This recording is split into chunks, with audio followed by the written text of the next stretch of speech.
Vandag is Vadersdag. Vadersdag is geweldig, is baie keer 'n baie interessante dag. Is baie keer 'n dag waar baie dinge gebeur. Jy weet, en as ek nou vandag na jou toe kom en ek sê vir jou, hier op Vadersdag, jy wat nou 'n pa is, of jy wat 'n oupa is, of so iets, as jy een wens kan hê, wat sal daai wens wees? Nou ek weet, ons het nou 'n klomp bikers hier, so die biker, die heel eerste ding waarvoor hy gaan wens, is hy kan nog 10 wense kry wat waar gaan word. Nou, of sy gedagtes gaan onmiddellik hardloop, dan sy vrou toe of sy kinders, en hy dink, wat kan hy vir hulle onthaalwe? Maar dis nie wat ek vra nie, dis nie wat ek sê nie. Ek vra vir jou, as pa vandag, as jy een wens kan hê vandag, en jy wil een wens maak, wat sal daai wens wees? Waarvoor sal jy wens? Sal jy wens vir 'n nuwe bike, Kawasaki, Honda, Yamaha, Suzuki, of 'n een of ander eksotiese fiets, wat jy nie omgee om in die oggend aan die brand te stoot nie? Sal jy miskien wens vir 'n mooier, of vir 'n beter vrou? Sal jy miskien wens vir soet kinders? Sal jy miskien wens om geld te hê, of om skuldvry te wees? Sou jy dalk wens om 'n groot huis te hê, 'n huis waar dinge nooit vuil raak nie, tot die skottelgoed skoon, nadat jy geëet het, en die bed is opgemaak en jy weet, waarvoor sal jy wens? Sal jy miskien wens om groot spiere te hê, of sal jy miskien wens om iemand van aansien te wees? Sal jy dalk wens om 'n MMWC te wees? Nou 'n MMWC is 'n main man what counts. So miskien wil jy so iemand wees, iemand van groot aansien, iemand van groot spiere, iemand wat na mense toe opkyk en hulle bewonder hierdie ou. Of kan jy dalk wens dat jy kan aftree waar jy nou is? Jy tree nou af, maar jy het geen skuld nie, jy het 'n vet bankrekening, en maak nie saak hoeveel keer jy uit die bankrekening uittrek, daai geld gaan nooit ophou nie. En jy kan die res van jou lewe, jou natuurlike lewe hier op aarde, kan jy bike. Dis 'n goeie wens. Ek dink dit is 'n great wens. Want dan eers dit sal nou lekker wees. Ek wil net gaan bike. Ons wil net gaan bike ry. Nou Jesus het ook iets te sê oor vra. Ek lees uit Lukas 11 vanaf verse 9 tot 13. Ek lees gou die volgende vir julle. Ek sê vir julle, dis nou Jesus wat hier praat, vra en vir julle sal gegee word, soek en julle sal kry, klop en vir julle sal oopgemaak word. Elkeen wat vra ontvang en elkeen wat soek kry. En vir elkeen wat klop, sal oopgemaak word. Is daar 'n pa onder julle, wat as sy seun vir hom 'n vis vra, vir hom 'n slang sal gee in plaas van 'n vis? Of as hy vir 'n eier vra, vir hom 'n skorpioen sal gee? As julle wat sleg is, dan weet om vir julle kinders goeie dinge te gee, die Vader in die hemel nog baie meer. Hy sal die Heilige Gees gee vir die wat vra. Nou daar kom 'n dag in elke pa se lewe, wanneer hy twee dinge moet besef. Eerstens, wat hy moet besef is, dat jy as pa tegelykertydig pa en kind is. Jy moet dit besef. Jy is die pa van jou kinders, jy is die pa, hier is jou kinders. Maar jy wat pa is ook kind, want jy het 'n hemelse Vader. So tegelykertydig is jy pa en jy is kind. En in hierdie areas, is daar areas waar ons verwag dat ons kinders aan ons gehoorsaam sal wees, dat ons kinders vir ons sal luister en dat ons iets vir ons kinders wil doen, iets goeds, soos die woord van God sê. En aan hierdie kant waar God ons Vader is en waar ons die kind is, dan verwag God ook van ons 'n gehoorsaamheid. God verwag ook van ons eintlik om meer gehoorsaam te wees, om aan sy wil onderdanig te wees, en hy wil ook vir ons beter goed gee, beter as wat ons aardse vaders vir ons kan gee. Die tweede ding is wat jy sal moet besef as 'n vader, is dat God 'n beter vader vir ons kinders sal wees as wat ons ooit sal kan wees. Of as wat ons even wens om te kan wees. As ons kind siek is, of ons kind het seer gekry in 'n ongeluk, en ons is daar by die hospitaal, daar by die teaterdeure, dit is waar jy stop, en dit is waar jy wag in die gang, of jy gaan wag in die wagkamer, maar God gaan saam met ons kind in. Selfs daar by die skool, by die skoolhekke, en vele ander plekke, daar laai ek my kind af, en ek moet wegbeweeg van my kind af, dat my kind kan leer, om vlerke te kan sprei. Maar God bly by ons kinders. En as ons dit besef, dan is ons waarlik waar vry om 'n ongelooflike goeie pa en 'n oupa vir ons kleinkinders te wees. Nou vandag, dank ek vir elkeen van julle, vir elke pa wat hier is, wil ek sê, dankie dat jy 'n pa is. En baie van ons paas het dikwels onder moeilike omstandighede, hulle self ingedoen, hulle self tekort laat geskied, om geleenthede te skep vir hulle kinders, en net die beste vir hulle kinders te wil gee. Baie van die paas, so ek weet dit, ek het dit al gesien, tot nadeel van die pa self, dan doen hy iets vir sy kinders. Dankie, pa. Namens jou kind sê ek vir jou dankie. En ek weet dat mense as pa dikwels voel, ek is nie goed genoeg nie. Dikwels voel ons ook, ek skiet tekort. Ek wens ek kon meer vir my kind gedoen het. Of ek wens dat ek nog dit en dat vir my kind gedoen het. Ek wens ek het meer tyd saam met my kind spandeer. Ek wens ek kon meer vir my kind gee as wat ek wel gegee het. Maar pa, ek weet jy het jou bes gedoen in jou omstandighede. Dankie daarvoor. Ek wil vandag vir ons 'n videoklip wys en hierdie videoklip het my ongelooflik geraak. Hierdie videoklip is van iemand wat fenomenaal is, 'n vader wat absoluut ongelooflik is. Hy's iets besonders. Maar voordat ek by daai videoklip kom, voordat ek daai videoklip wys van hierdie besonderse, absolute fenomenale pa, wil ek net gou teruggaan na ons teksgedeelte van vandag, Lukas 11 vers 13, wat sê, waar Jesus praat, as julle wat sleg is, dan weet om vir julle kinders goeie dinge te gee. As julle wat sleg is. En ek lees hierdie stuk en ek dog, en ek steek vir so 'n oomblik vas, en ek dog, jy weet, jy kry nie 'n warm gevoel nie, jy kry nie daai kumbaya marshmallow gevoel in jou nie, jy kry 'n ander gevoel binne jou, julle wat sleg is. Sommer net so, dis asof waar 'n streep deur die pawees getrek word. Julle wat sleg is. Julle wat sleg is, en dan weet om vir julle kinders goeie dinge te gee. So okay, so hier is nou iets, Jesus se woorde is vir my amper so 'n bietjie kras aan die een kant, waar hy praat van, julle wat sleg is, maar hy praat dan hierso van, goeie dinge vir ons kinders kan gee. So ons weet daarom iets, ons weet daarom, ons kan goeie dinge vir ons kinders gee. As julle wat so sleg is. Ek wil hê jy moet daai woorde parkeer, daai woorde wat Jesus hierso uiter. Vat daai woorde en parkeer dit, moet dit nie wegbêre nie. Dan wil ek hê jy moet na hierdie video kyk. Die video is eintlik die preek, is 'n kort enetjie. Kyk na hierdie video, kyk na hierdie fenomenale pa, kyk wat doen hy vir sy kind, luister na die gesprek tussen hom en die pa, kyk die diepte wat daaruit uitkom, en kyk wat gebeur, en kyk of jy God in hierdie video kan waarneem. This morning, we're launching a new series called Today's Real Heroes. Our national correspondent, Natalie Morales, is here with an unforgettable pair. Natalie? And it's a story you have to see to believe. Our real heroes today are Dick and Rick Hoyt, better known as Team Hoyt. And if you haven't heard of them yet, be prepared. They're almost legends in their own right, and you'll see right now why they are heroes to so many. This is one of the greatest love stories of all time, a story of a father who climbs mountains and runs to the ends of the earth and back to give his son a better life, a life that transcends the limitations of his body.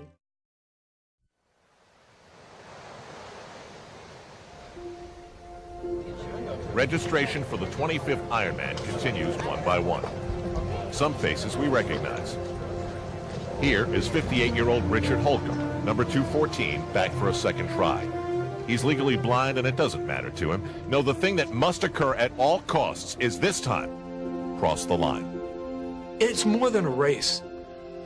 It's a lifetime event that we'll remember for the rest of our lives. They're either going to carry me off the course or I'm going to cross the finish line. The stories about people like Richard Holcomb pass through this world as Race Week moves toward this morning. Hey, did you hear about the man who is legally blind? People love to tell and love to hear the stories. Then, appearing near the start line, where they've been before, are father and son, Dick and Ricky Hoyt. There is no one here who hasn't heard about them, their story, and a human commitment that goes far beyond and far back.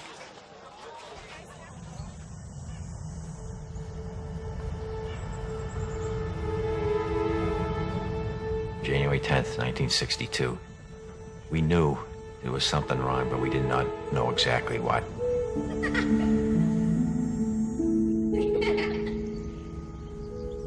The doctor said, forget Rick. Put him away, put him in an institution. He's gonna be nothing but a vegetable for the rest of his life. We cried a little bit. We talked, and we said, no, we're not gonna put Rick away, we're gonna bring Rick home and bring him up like any other child.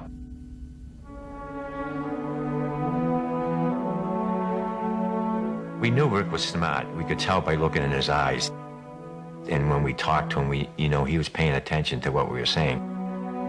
So we wanted to get a computer built so Rick could communicate with us. Everybody came to our house that night for Rick to say his first words, and everybody was betting, what is the first words Rick is ever going to say? His mom saying, it's going to be, hi, Mom, and me, the dad, saying, oh, it's going to be, hi, Dad. Well, the Boston Bruins were going for the Stanley Cup, and the very first words Rick ever said was, go Bruins.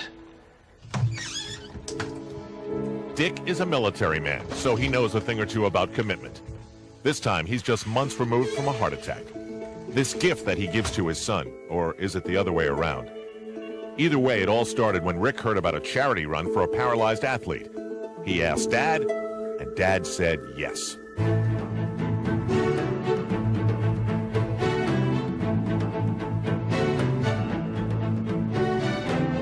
The gun went off, and we went off with all the other runners, and everybody thought that Rick and I would just go to the corner and turn around and come back. Well, we didn't. We finished the whole 5 miles, coming in next to last, but not last. And when we got home that night, Rick wrote on his computer, Dad, when I'm running, it feels like my disability disappears. So that was a very powerful message to me, that we finally found a sport that Rick could get involved in just like everybody else.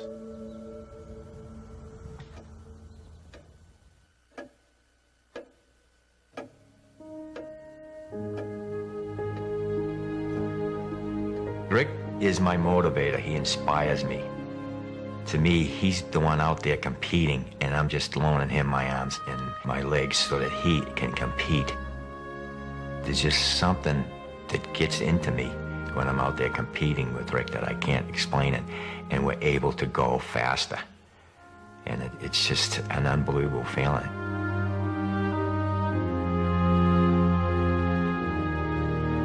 Rick and I love the Ironman triathlon. To be out there competing with the best triathletes in the world, to be accepted to compete along with these triathletes.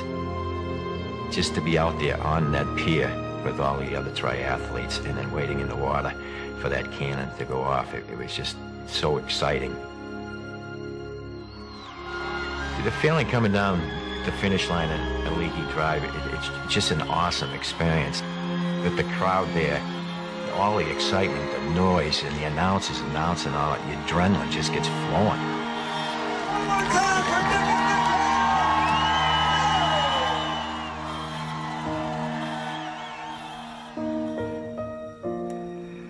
I may be disabled, but I live a very fulfilling life. And if someone takes the time to get to know me, they will realize that I am no different than anyone else. Here he is. He graduated from public high school. He's graduated from college. He's out there competing in road races and triathlons. He lives a happier life probably than 95% of the population. Rick would tell you that, if he was physically able to do something, that he'd probably play basketball or football or hockey.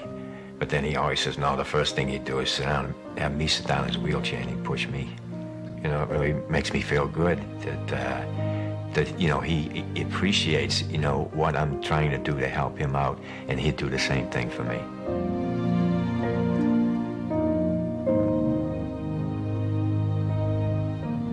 Our message is, yes, you can. You can do anything you want to do as long as you make up your mind. You can do it.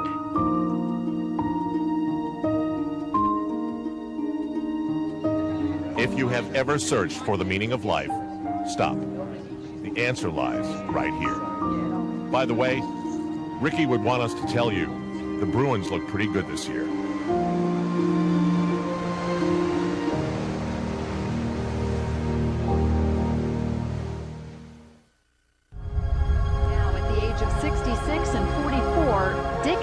Have run 950 races, 60 marathons, 6 Ironmans.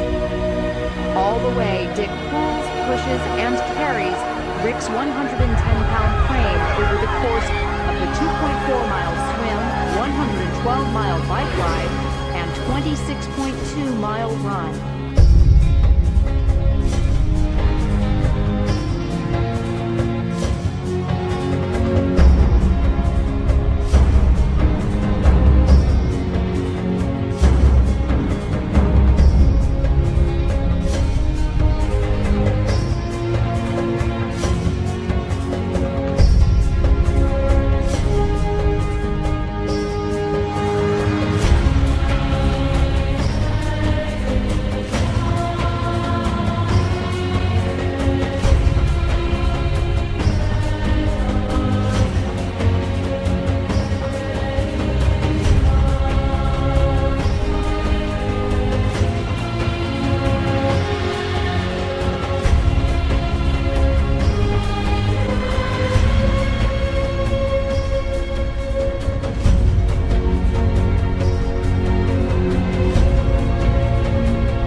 Amen, amen. Oh. Wat 'n merkwaardige pa, wat 'n amazing story. En dit is eintlik die verkeerde een en daar was 2 video's gewees. Hierdie was die tweede ene gewees. Maar dit is goed dat hy nog steeds die storie kan vertel van hierdie seun wat gebore is met 'n geweldige probleem.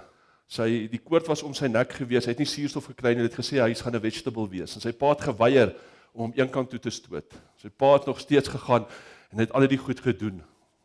En jy het gesien in daai een wedloop, almal is al klaar, dis nog net hy en sy seun. Hardloop hy deur die nag, maar dan wag daar honderde, eintlik duisende mense wag vir hulle om hulle aan te cheer as hulle klaar maak. Wat 'n merkwaardige pa, wat 'n wonderlike voorbeeld vir elkeen van ons.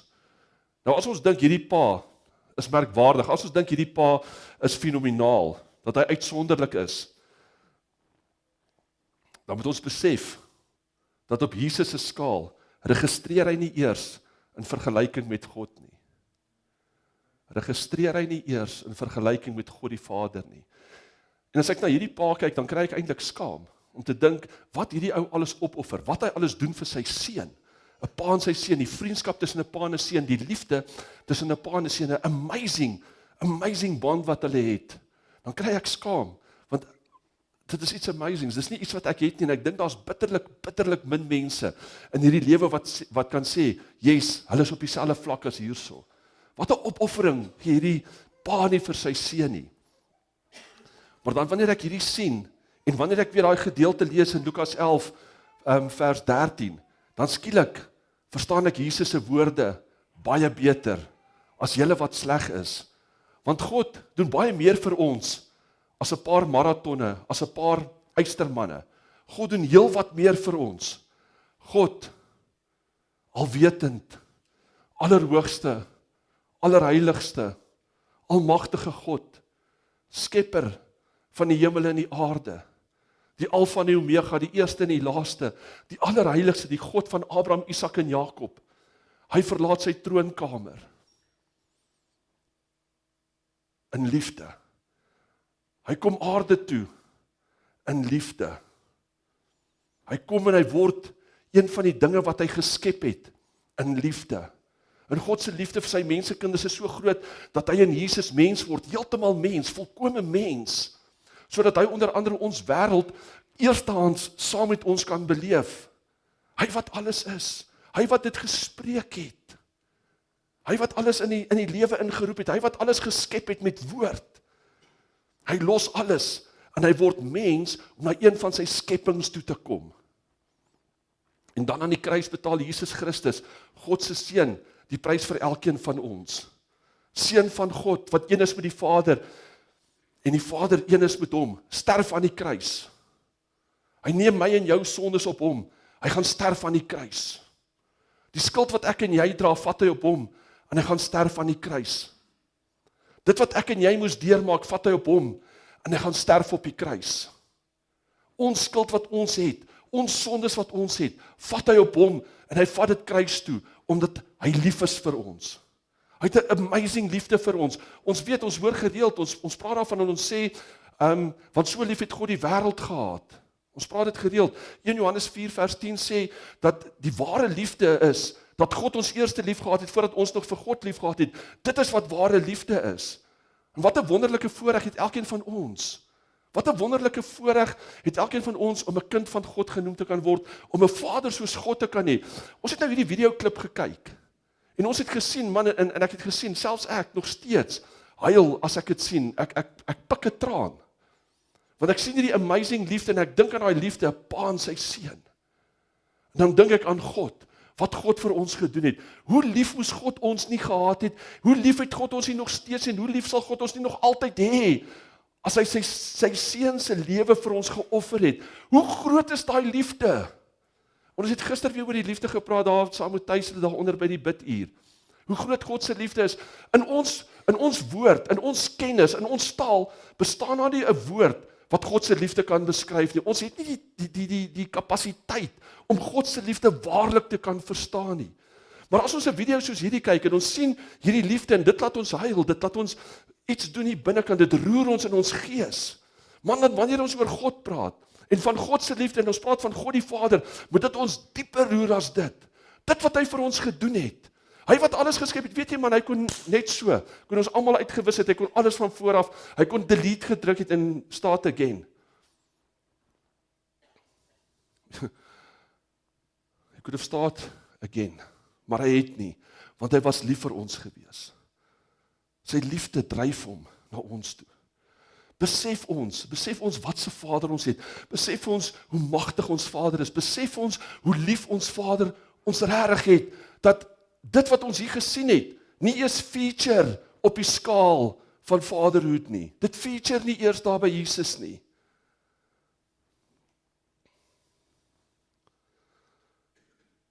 Hierdie gedeelte wat ons gelees het vandag, hierdie gedeelte uit Lukas 11 uit, Jesus praat daarso en hy beweeg heel gemaklik. En hy beweeg eintlik so dat ons dit eintlik nie eens agterkom nie, van ons verhouding met ons kinders. Hy praat van hierso van ons kinders, waar ons die pa is en ons die kinders het. En hy sê van hierdie mooi verhouding wat ons het, waar ons kinders die vrymoedigheid het om na ons toe te kom, ons die vrymoedigheid het om met ons te praat, waar ons lief is vir hulle, ons wil graag vir hulle goeie dinge gee. Beweeg hy half amper onmerklik, beweeg hy waar ons weer die kind is, en waar God ons Vader is. En hy moedig ons aan om te vra. Gaan lees hierdie stuk is belangrik vir elke kind van die Here. Lukas 11 vanaf verse 9 tot 13. Dis krities belangrik vir elkeen van julle. Die agtergrond hiervan gaan oor gebed, en ons moet hierdie gebed vra. En God sê vir ons, vra, Jesus sê vir ons, dat ons hemelse Vader, ons wat sleg is, doen goeie goed vir ons kinders, maar ons hemelse Vader sal soveel meer goeie goed vir ons as kinders doen. Ons moet net vir hom vra. Jy kry vandag jou Vadersdag wens. Jy kan wens vandag vir net wat jy wil. Vader, daai 4x4 bakkie, of moet ek nou sê trokkie, want ek het nou gehoor 'n bakkie is iets waar jy 'n hond drink, water drink. Dis 'n bakkie. Ouens sê is 'n trokkie, maar ek weet nou nie, ek kan nie daai goed ry nie, ek het nie geld vir dit nie. Wens jy vir die nuutste 4x4? Wens jy om 'n lang oorseese reis saam met jou vrou te hê? Wens jy miskien om skotvry te kom van dit wat jy alles al verkeerd gedoen het? Wens jy vir beter rentekoers of 'n oplossing vir ons land? Waarvoor vra jy? Of as jy vandag hier so is nie dalk tyd om te vra vir God nie. Nie vir God vra vir hom iets, Vader, ek wil dit en dit hê. Ek wil soos daai en daai wees, ek wil hierdie goed hê. Is dit nie miskien tyd dat ons, as kinders van die Here na God toe keer, na sy voete, ons Vader, dat ons Vader ons vashou, en dat ons met ons Vader praat, en dat ons vir ons Vader sê, Vader, ons soek U. Ons soek U, my God. Ons soek U in ons lewens. Want waar is God deesdae in ons lewens? Hy is ons Vader. Hy wil by ons wees. Hy wil vir ons dinge doen. Hy wil ons vashou. Hy wil ons koester. Maar waar is ons? Baie paas dink dat hulle huismense, dat hulle goeders nodig het. Mooi klere, nuwe goeders, die mooiste van dit of dat. En daar's 'n era van paas wat self so gewees het, dat hulle gedink het, hulle vaderlike pligte is voldoende gewees om 'n kos op die tafel te sit en 'n dak oor die kop te voorsien. Dit was al wat hulle vaderlike pligte was. Maar dan vra jy die kinders, wat wil julle hê? Dan al wat hulle sê, ek wil my pa hê. Ek soek my pa. Ek wil my pa se aandag hê. Ek wil my pa se teenwoordigheid hê. Ek wil hê my pa moet langs die sportveld staan en my aanmoedig, al is ek nie die beste speler nie. Ek wil hê my pa moet daar wees by die skool as ek 'n sertifikaatjie ontvang. Ek wil hê my pa moet daar wees in die gehoor en hy moet luister as ek in 'n debat deelneem of in 'n sangkompetisie of in 'n opvoering deel wees. Ek wil net hê my pa moet daar wees. Hoeveel van ons hinker nie na 'n pa wat daar vir ons sal wees nie? En meer as wat Tim Hoyt se pa en seun verhouding, soveel dieper. Soveel, dit raak nie eers aan die diepte van God wat hy vir ons wil gee nie. Dit raak nie eers aan die diepte van God se verhouding as pa met sy kinders nie. En nou wonder ek, wat sou ons as God se kinders vir God vra? Wat sou ons gevra het? Wat moet ons as God se kinders dan van God vra? Ek mag vra vir God self. Ek mag vra dat God langs my kom sit. Ek mag vra dat God my raad gee. Ek mag vra dat God sy hand om my sit aan my skouer en my nader trek en my vashou. Ek mag vra dat hy my krag gee om deur die dag te kom. Ek mag vra dat hy my beskerm as ek op my baie klim en ek ry weg. Ek mag vra dat hy my geliefde sal beskerm vir die dag wanneer ek nie daar is nie. Ek mag vir hom vra vir diep en lang gesprekke, vir hom wat die heelal geskep het en wat dit nog in stand hou. Ek mag hom enige iets vra.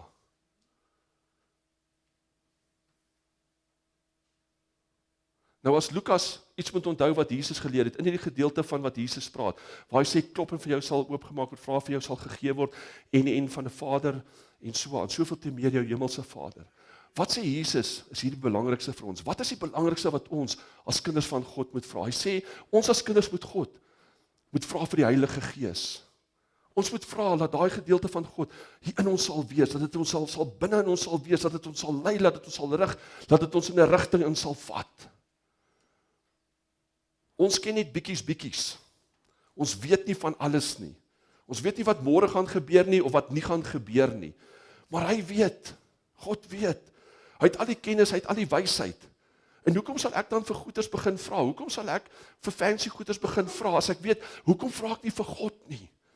Want weet jy wat, ons het nou weer gesien in die afgelope tyd met al die biker begrafnisse. Die lewe is kort. En maak nie saak wat jy alles het nie, maak nie saak hoeveel huise, bikes, wat jy het nie. Die dag wanneer jy hier uitstap, stap jy met niks uit nie. Soos jy ingekom het, so sal jy uitgaan. Met niks hierso nie.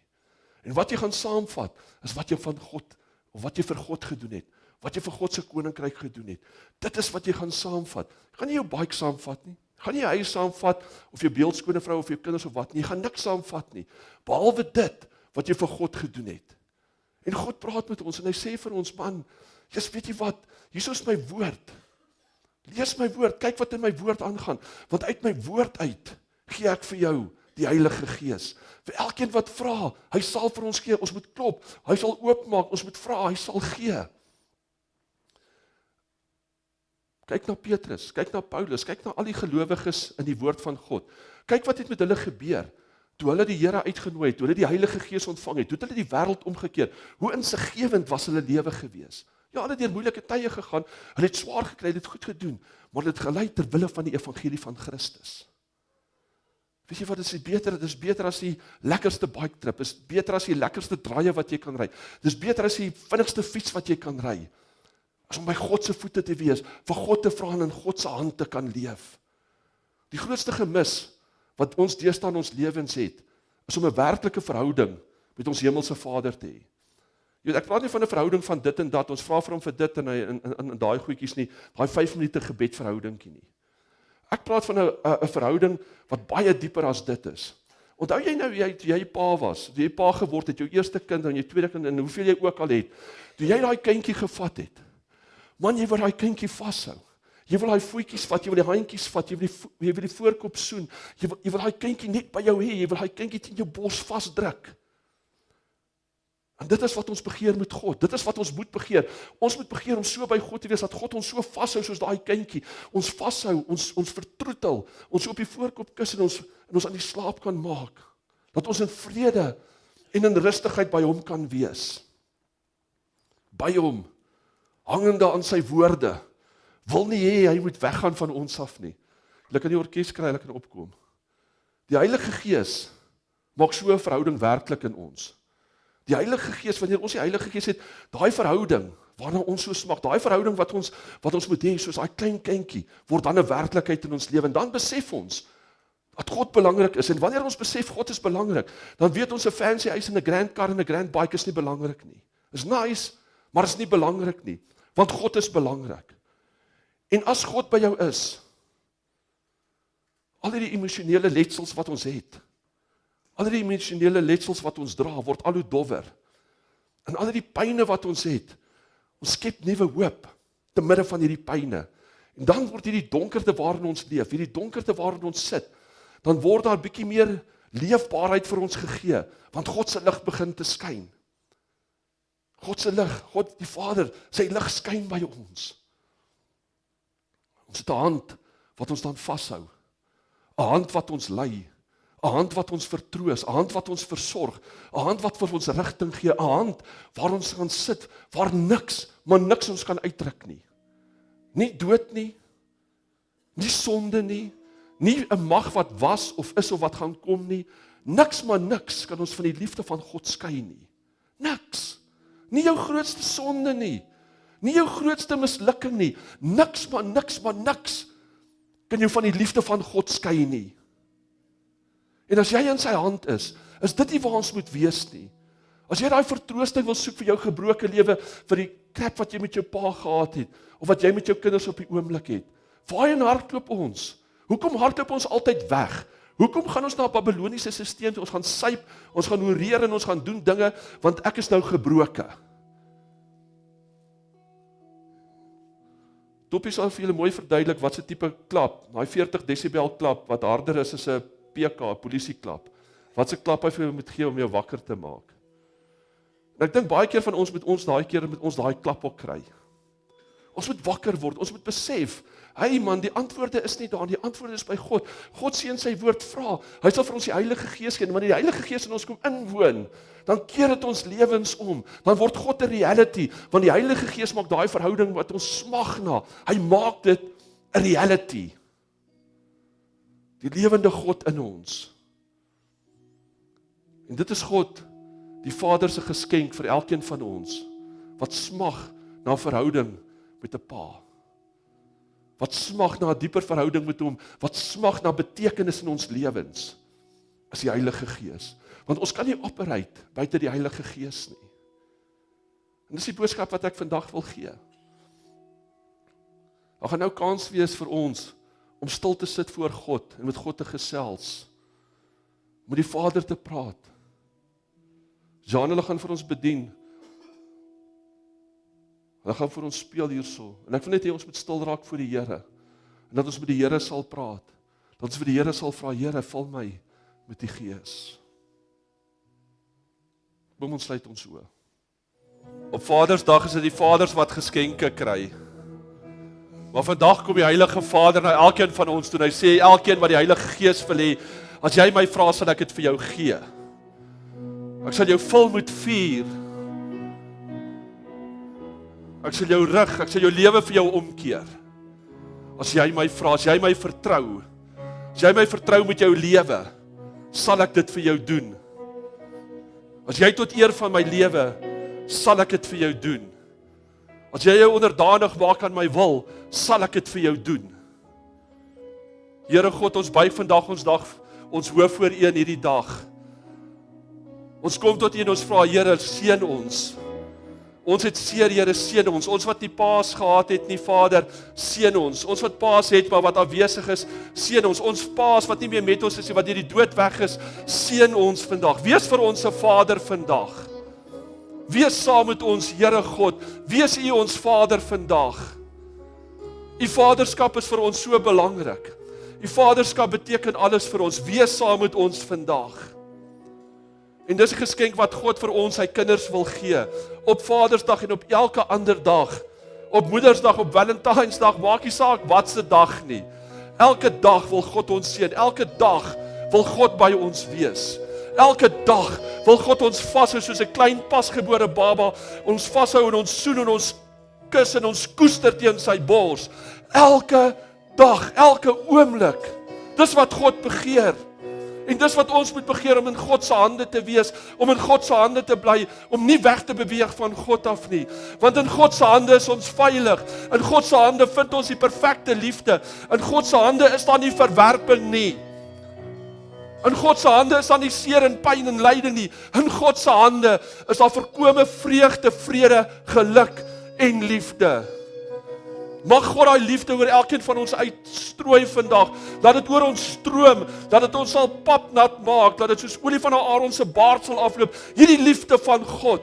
Dit wat God vir ons wil gee, alles wat God vir ons gee, sy volkome liefde. Mag ons swem in sy liefde. Mag dit oor ons koppe hardloop. Mag ons voete nie die bodem raak nie. Mag ons in sy vrede en vreugde beweeg. En soos ons hier uitgaan vandag, laat ons nooit vergeet die goedheid van God nie. Die liefde van God aan die houtkruis. Jesus wat daar gehang het, wat gelei het vir elkeen van ons. Dat ons vrede kan vind en geluk kan vind. Mag daai seëning en salwing op elkeen van ons wees vandag. tot ons Jesus, tot ons die Vader in sy oë kan sien van aangesig tot aangesig. Here, mag u liefde, u vergifnis, u barmhartigheid saam met elkeen van ons wees van nou tot in alle ewigheid. Amen. Amen.